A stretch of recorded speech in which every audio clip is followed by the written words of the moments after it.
In this lab, we will be filtering the soil sample through a series of progressively smaller sieves. Sieves are simply metal meshes of a particular size framed by a round rim. These are the sieves that we will be using. The sieve at the top has the largest hole size, while the sieve at the bottom has the smallest. There are many different sieve sizes available.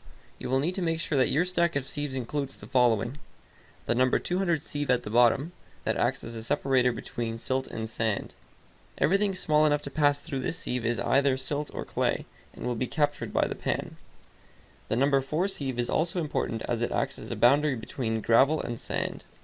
In this stack, in order from bottom to top, we have sieve number 200, number 100, number 60, number 10, number 4, quarter inch, half inch, and 3/4 inch.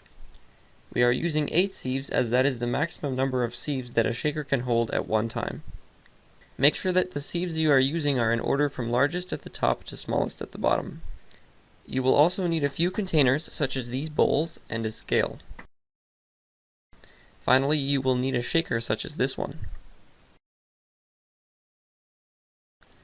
For this test, you will need a representative sample with a weight of approximately 1 kilogram. To obtain your sample, first place your container on the scale, zero the scale to negate the mass of the container, then measure out about 1 kilogram of soil. The sample does not need to be exactly 1 kilogram. Pour the soil sample into the top of the stack of sieves and cover the stack with a lid to prevent dust from escaping during the test.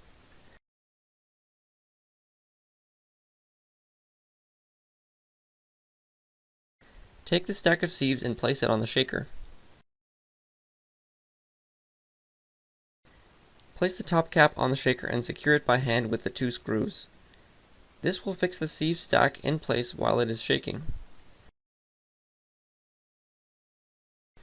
Then set the shaker for 10 minutes of shaking.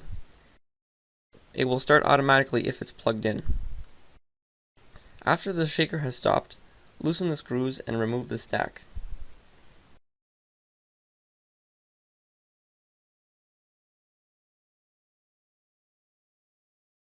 Next, you will need to take the soil in each sieve and weigh it on the scale. To do this, we will use this container. Place your container on the scale and zero the scale. Pour the contents of the first sieve into the bowl, record the mass of the material according to the size of the sieve, and then pour the contents of the bowl into another container for storage. With the finer grain sizes, use the brush on the back of the sieve like this to remove as much of the material as possible. Make sure not to spill any of the sample when you do this. Finally, record the mass of the material in the pan. Using a table like this one, calculate the percentage of soil passing each sieve. First, add the total mass of material passing all sieves and record it. Next, calculate the cumulative mass passing each sieve. Starting from the top and working downward, the cumulative mass passed at each sieve is the mass passed by the next largest sieve minus the mass retained by that sieve. For example, the total mass of the sample was 1021.5 grams. The mass retained by the largest 3/4 inch sieve was 191.0 grams, which means that the mass passing this sieve is 830.5 grams. For the half-inch sieve, 131.7 grams was retained, which means that the mass passing this sieve was 698.8 grams. When you've done this, make sure your cumulative mass passed at the pan is 0 grams. If it's not, you have made a mistake in your calculations. Convert cumulative mass passed to a percentage of the total mass of the sample. To do this, simply divide the amount by the total mass of the sample and multiply by 100 for a percentage. Do this for each sieve size.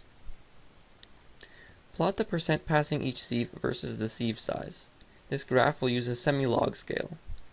The y-axis will be a linear scale of the total cumulative percent passed from 0% to 100%. The x-axis is sieve size in millimeters. It is on a logarithmic scale from the smallest sieve size corresponding to the number 200 sieve, or 0.075 millimeters, to the largest sieve size, which was 3/4 inch, or 19 millimeters. Each sieve will correspond to one data point on this graph. Plot all the data points and connect them together like this. We now have a grain size distribution curve for our soil sample. This concludes the sieve analysis lab.